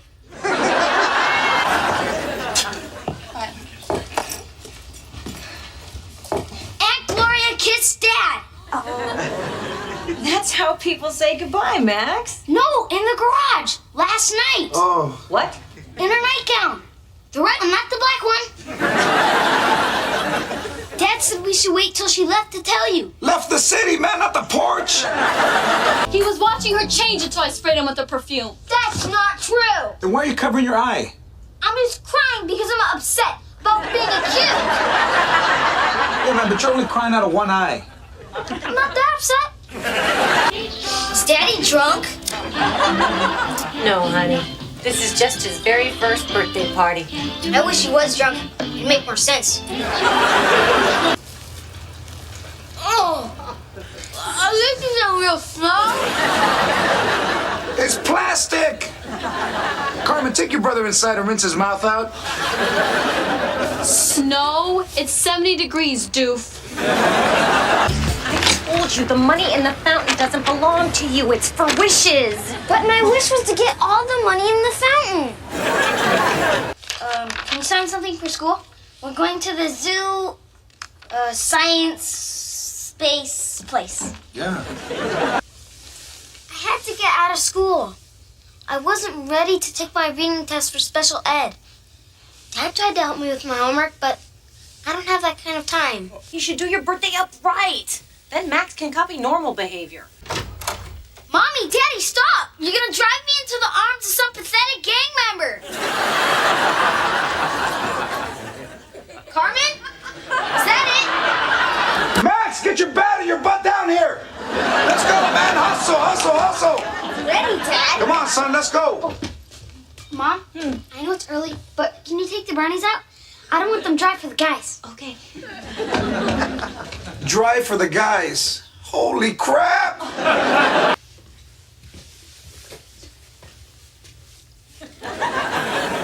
That's Max.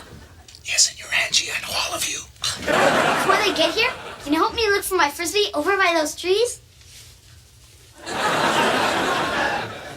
If you find it, I'll give you each $1. Come on, Angie. You think that play helped Max? The only thing he's ready for is a tiny stranger with a fake mustache who can't stop looking at the audience. Hey, Max, I mean, even the tiniest accomplishment. Come on, man, work with me.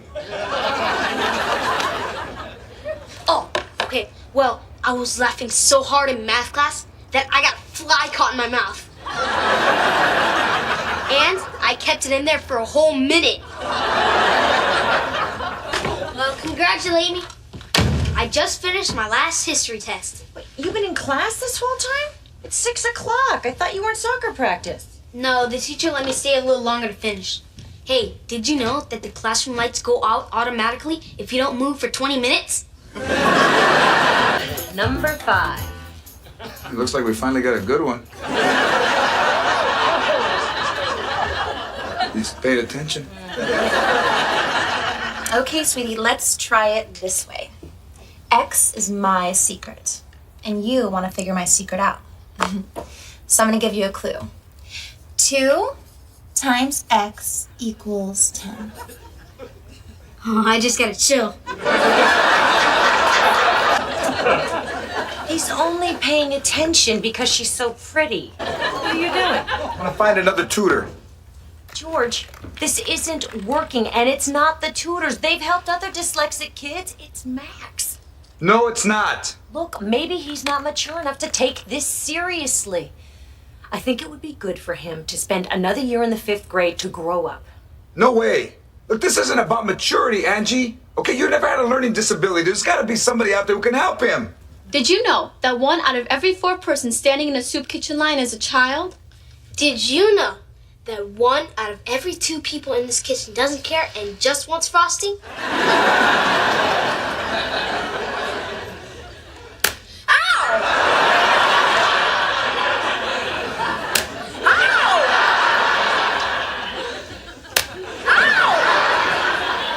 You can't hit me hard enough to stop me. Oh! I'm full. Max, no, this was not on the safety video we watched. Angie, relax, it's okay. No, it's not. Angie, what are you doing? You're embarrassing him in front of his friends. Those aren't the kind of friends I want Max to have. They're older, they're reckless. Look, he already changed his hair. He's too desperate for friends. What other stupid things is he gonna do to try to impress them? Whoa, man, that's a little harsh, man. They were just skateboarding. It wasn't skateboarding. I just finished grabbing this guy's kid out of a knife fight, and then I find your son and 6 of his friends beating up another kid. Max, is this true?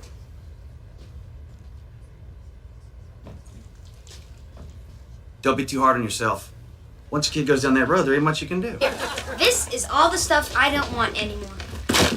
Why are you giving these away? Half of them aren't even open. Because I need room in my closet for all my new Christmas stuff. A new bike, 7 video games, an MP3 player, a monkey. Small, hairy animal, disposable thumbs. I know what a monkey is. That's just one more thing you're gonna get tired of. I'm not gonna be down here next year dropping a dead monkey in a box for charity. No, if you got me a monkey, I'd use it. He could take out the trash for me, make my bed. He could brush my teeth while I play video games. Watch out, I'd be like this.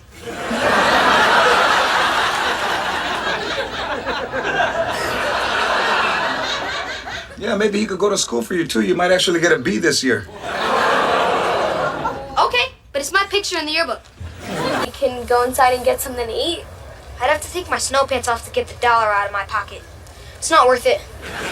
What did you do to your pillow? It kept me from sleeping. So I punched it. And then I hit it with my bat. And I ripped it apart with my teeth. Why did you do this? I can't sleep. I haven't been able to for a week. Well, why didn't you tell us? Well, I already have dyslexia and dyscalculia. The last thing I need to find out is that I have dysleepia.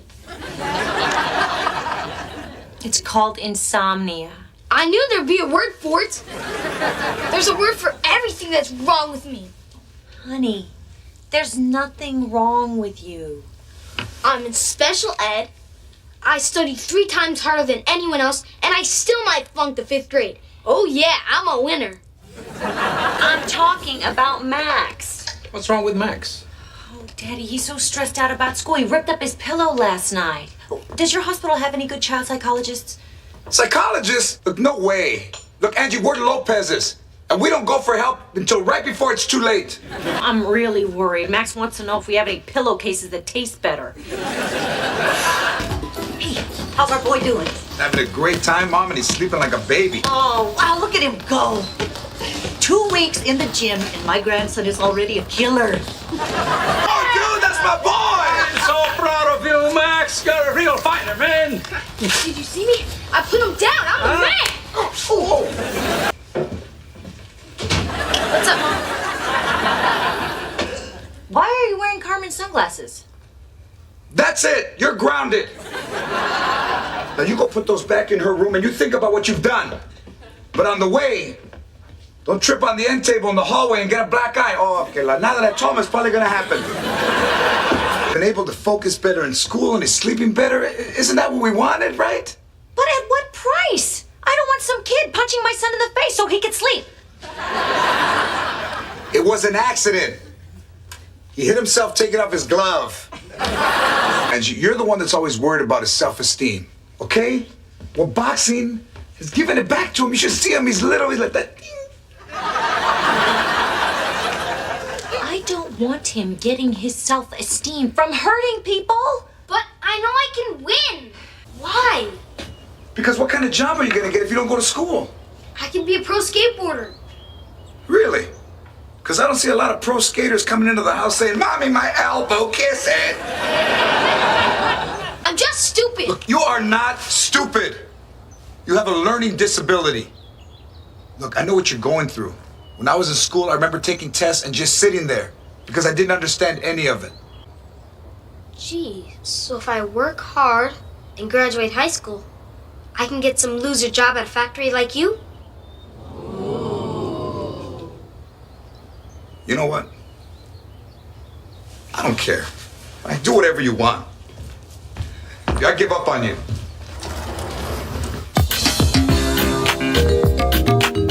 Hey, Max, these trucks are expensive. You better not be driving it off the table. Don't worry. I wouldn't do something that stupid.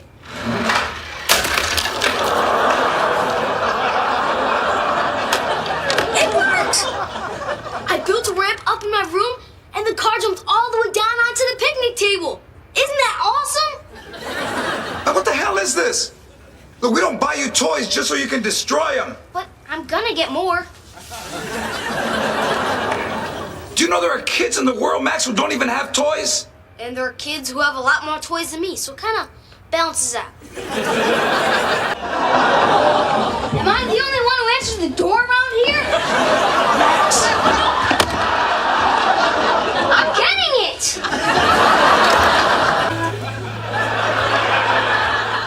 What are you doing, Max? Just throwing out some old clothes.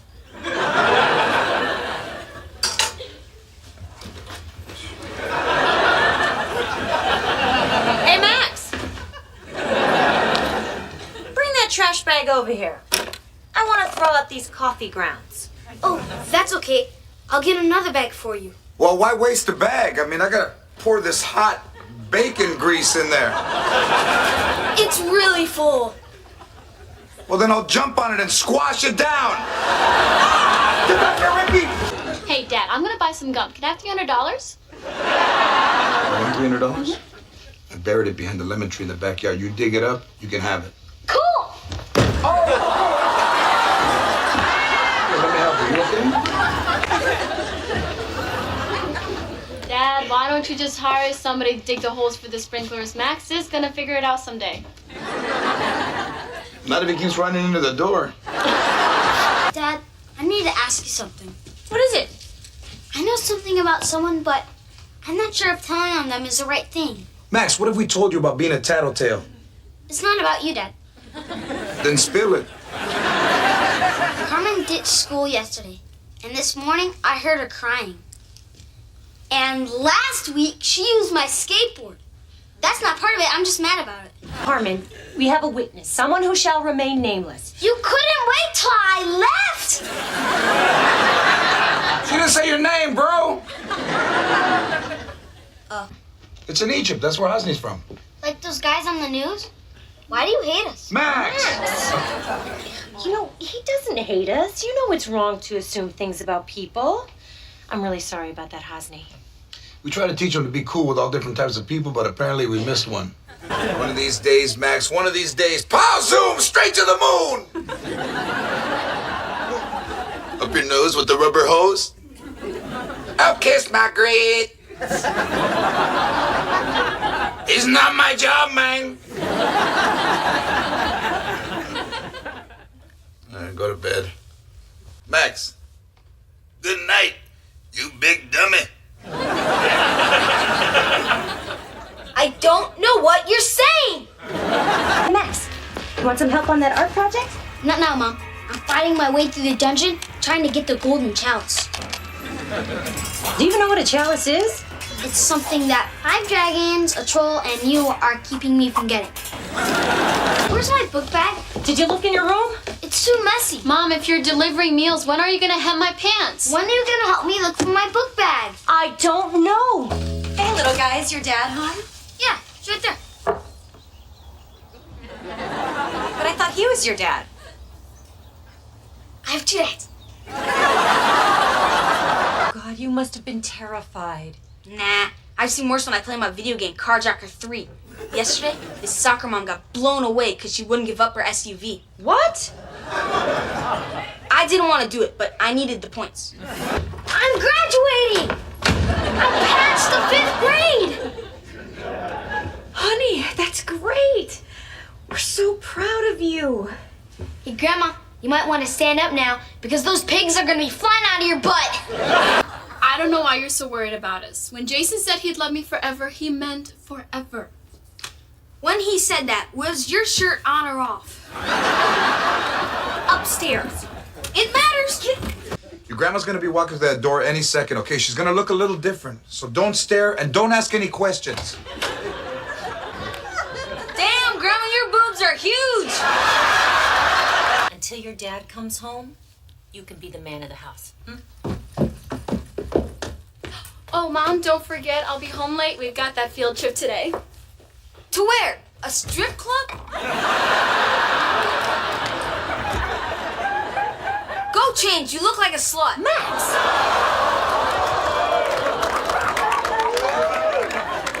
What? I'm the man of the house. That's what Dad would say. Maybe Mr. Needles needs to see you run the course. You know, so he knows what to do. Okay. Pay attention, Mr. Needles. I'm only going to show you this once.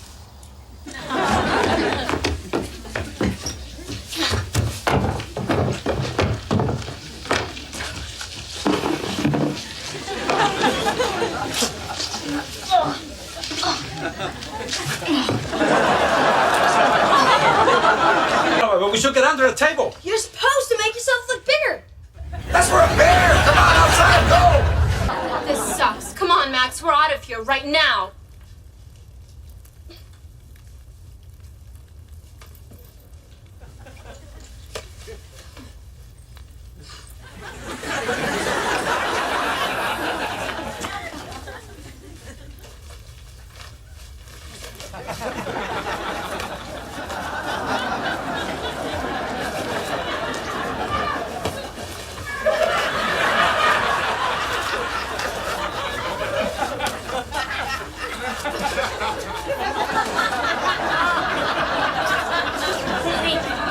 Honey, your mittens.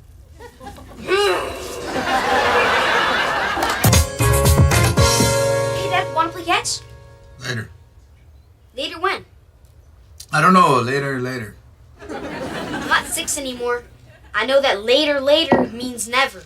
Good boy. Why don't you go, color? Fine.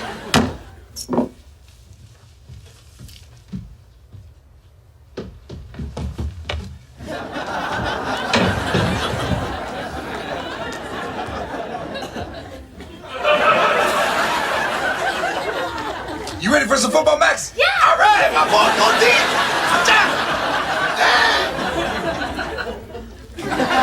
George, your son, Max, came in second at the science fair. Oh, hey, I'm just messing with you, Max. What was your project? I predicted what the next step in man's evolution would be. Homo avianus. We grow wings. What was in first place? Boiling water? So, Jason Lott, who's your big man on Kansas now, Dad?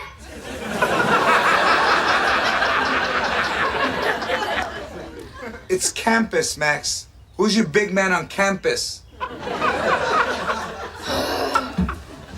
And he's the second best in science? Orale, get ready to get lapped by Mexico. seems no matter how many times I do laundry, the basket's always full. Wow! Did you teach your son to wow me?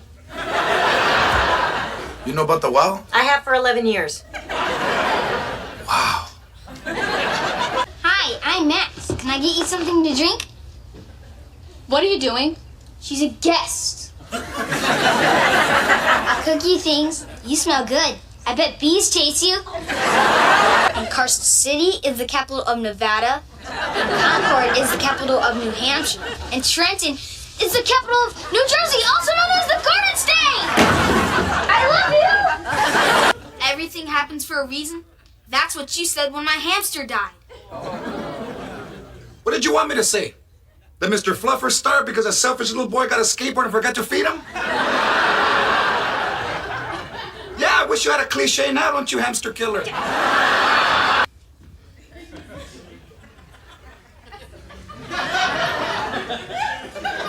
are you carrying your backpack like that? Because you said to take better care of my stuff. Max, what's in the backpack? Just books. Oh, way to go. You just spilled a cup of my pee. What?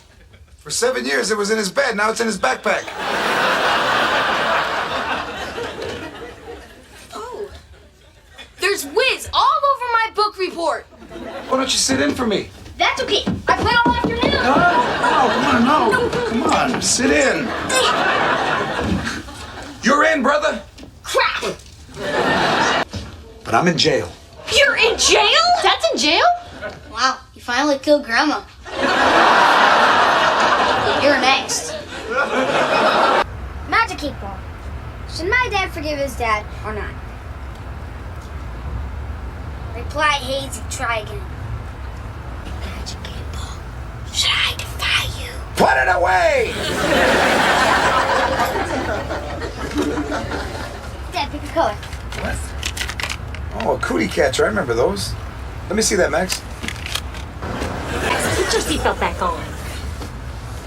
Wait, Dad, Yeah. pick a color. This is totally different. You want to be part of my decision? Yeah. Okay, red. R-E-D. Now pick a number. 321. 1, 2, 3, 4, 5, 6. That's for my mother. Now I'm done. 297. It's my yard. I can play here if I want. Okay, here. Why don't we play a new game? It's called Get the Ball from the Neighbor's Rottweiler. No, I got a better idea. Why don't you take your tired ass home?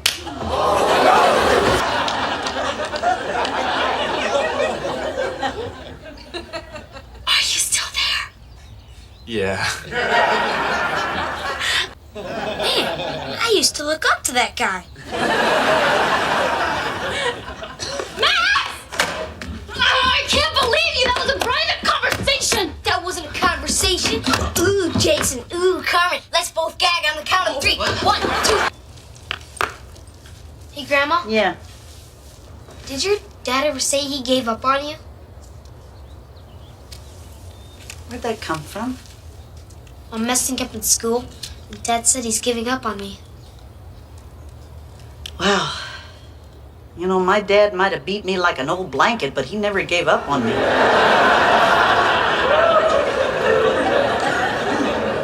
That is cold, dude. You know, you might want to get your crap together. Should I take a bigger pause? I should, shouldn't I? I'll take a bigger pause. Mom, should I take a bigger piece of cake? I should, shouldn't I? I'll take a bigger piece of cake. Shut up, idiot. Come on, special cake. You're my special. Shut up! What have you tried? Just beer and whatever else you guys keep in the house. You drank in the house? What did you have at the party? Grain alcohol. Orale, Jethro, that stuff can kill you. No, Max, you know what? It's okay. We should have seen this day coming when he started to line up his army men in a chorus line. Max, do you know you can go to jail for shoplifting? I don't care. I'll do anything for Veronica. I love her. Max, she's your first cousin and you have dyslexia. All right, if you have kids with her, your mom and I will have to pay $1 to visit our grandkids at the carnival. So, I've been talking with Max, and he seems to be coping well with the shooting.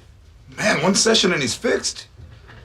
If I throw in $50, can you find out why he won't let his green beans touch his mashed potatoes? Because there's something going on there. Max wet his bed because he had a nightmare that he was chased by a killer through the house, and he couldn't find you. Isn't there something you want to tell your dad? I don't like it when you stay at Ernie's. I want you to come home. Max, I am home. Are you gonna leave again? No. Okay, look, I'm never, ever gonna leave again. But Grandma's still living there, and you guys are always fighting. I guess this is what they call an empty nest. I'm still here. What am I talking about interrupting? They asked me to join their band. That's awesome, dude. Hey, you've only been playing a week. Didn't ask me the title. My poem is called Invisible Girl. Tonight is your night. I'm gonna make whatever my little overachiever wants. You know, I get bees all the time. It's no big deal. You know, you make a lot of noise for someone who's supposed to be invisible. Max.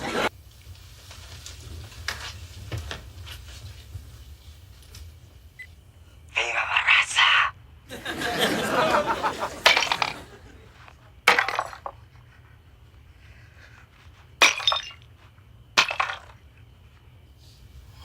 Man, you know, can you do me a favor and let me handle this? I'll make sure that Max pays for the statues. Relax. Officer Sanchez is gone. What'd he say? Max, he saw you running. He knows you broke the statues. Am I in trouble? No, he's gonna let it go. Yes! We got Sorkin! Max, we didn't get anyone. When I saw you in that video, you look like a little thug, man. That's not what I want for you. But you said there are things a Lopez man has to do. And you didn't care when Grandma did it. Yeah, that sounds a little more private. It is. I love you. I love you too.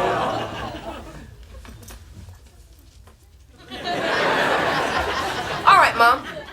Where's this dinner that's so important you had to get all up in my stuff? Max, I interrupted you because you are moving way too fast. You're too young to be saying I love you. Well, she said it to me, and I really like her, so I said it back. Okay, you went to the dentist, no cavities, right? 3. Did you tie your own shoes? Slip-ons. Okay, good job picking out shoes you can handle. But the factory was good enough for Dad and Grandma. And they have this awesome truck that brings food right to the parking lot with the horn like that. Da-da-da-da, da-da-da-da, da-da-da-da.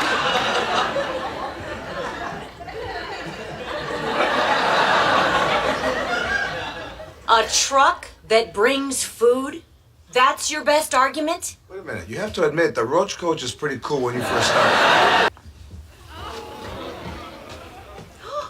Orale, Bill Gates! What the hell are you doing to my computer? I'm putting in a better graphics card so I can play my new video game. You're supposed to be doing your homework. It was too hard. I've almost got it. Oh, crap. I guess that goes in the broken pile. Do you really need to use the bathroom, or are you just trying to sneak in there and peek at your cousin blow drying her hair again? Dad, if I really wanted to spine her, I'd lean a ladder against the tree and use the periscope I built in shop class. So, thank you for not trusting me. I'm learning about Grandma's life.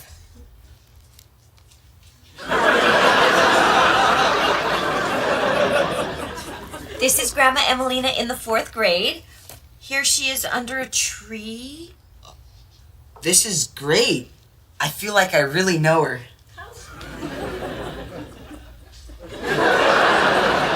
Angie, didn't your mom keep a diary? That's right. She wrote a page for every day of her life, starting from when she was 13. Thanks a lot. I said I felt bad. I didn't say I wanted to take Grandma 101. When I finish something, people say, "Nice job, Max." And that makes me feel good. I never feel that way at school. If you keep trying hard, you'll get that feeling from school, too. I always try hard, and I never feel good. It'll be worse in college. I like going to the factory and hanging out with Dad. What's wrong with that? You know, maybe college isn't right for Max. I mean, we tried to help him with school, and that hasn't worked out. The kid I saw this week was a different Max. He was working hard, and he was happy. I'm giving you a 1-week extension on Father's Day, okay? Next Sunday, I better feel like you love me, so I just get totally engulfed in love. Thanks a lot. I'm not even attracted to you anymore. All right, it's back. Max! The strap fell off. I just wanted to play it a little. You know you're not supposed to touch my guitar. Now there's a scratch on it. You know what? I'll just go up to my room and stay in there till I'm 18. Then I'll move out, and you'll get what you always wanted. Do you hear that? Now do you believe that when you joke about kicking him out of the house, he takes it seriously? I don't want to talk about Max. He dropped Selma. You can't keep pushing him away. He'll be out of the house before you know it, and you're gonna miss him. Angie, I'm not all sentimental like you. You know, it wouldn't hurt you to be more careful with Max's feelings. Actually, you could be more sensitive with everyone. Okay, you're right. What do you call a girl who goes out with an older guy because he gives her things? Oh, it's on the tip of my tongue. It rhymes with prostitute. What? Tell me you're not seeing a married guy. Prostitute, that's it. That's what rhymes with prostitute. Xin chào các bạn, mình tô màu bức tranh này nha.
Tụi bay ngủ hay tụi bay bấm điện thoại?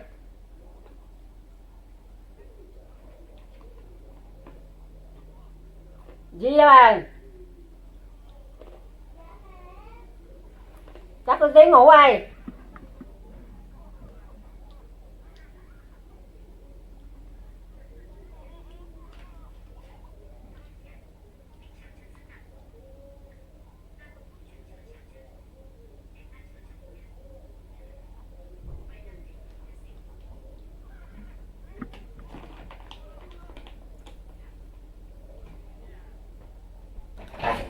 Dạ. Chắc tôi tiếng ngủ. Coi điện thoại của võ nó ấy chờ đầy pin kìa. Để mẹ sạc pin của mẹ nè. Vô mẹ ơi.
Ngủ đi. Phủi cái chỗ đó cho nó ra. Phủi ấy cho nó ngủ rồi. Nằm sát lên đi. Nằm tắt đi. Tí quay lại. Dẹp điện thoại ngủ rồi. Để điện thoại cho mẹ. Ngủ đi không đuổi ra ngoài à. Gói con đâu? Dạ. Mình quay hình.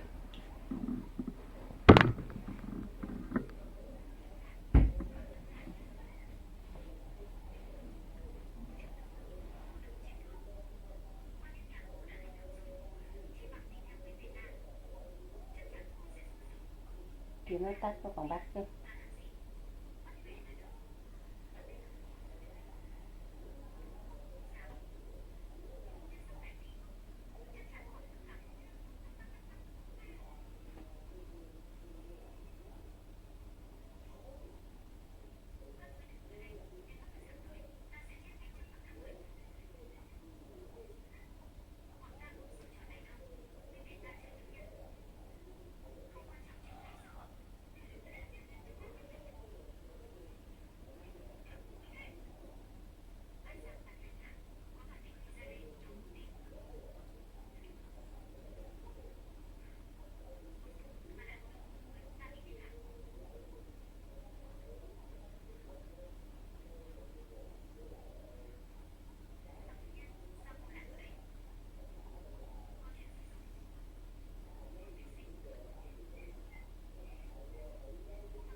Đây mình đã hoàn thành một cái bức tranh nha các bạn. Bye bye.